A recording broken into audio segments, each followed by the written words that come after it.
تنهایی یعنی که باز کنی بشکنی هیچکی نفهمه.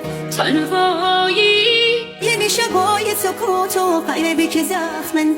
تنهایی یعنی قدم بزنی دوباره زیر بارون، خودتی و شب و چشمای گریون.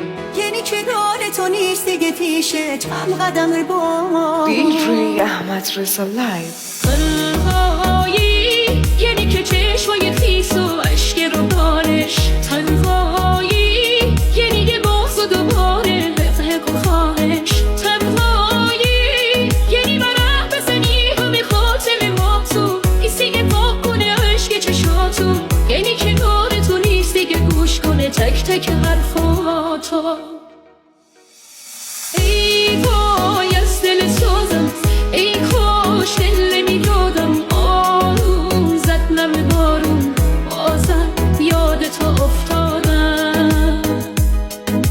ای وای از دل صادف، ای کاش دل نمیدادم. آروم زد نم بارون، بازم یاد تو DJ افتادم. احمد رضا لایو.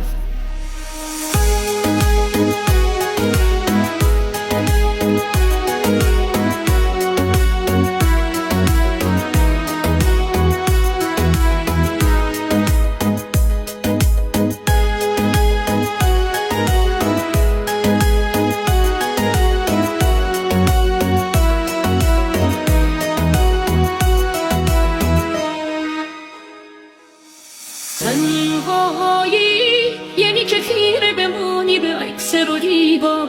تنهایی یعنی تو باشه با فکرش و چشمای بیدار.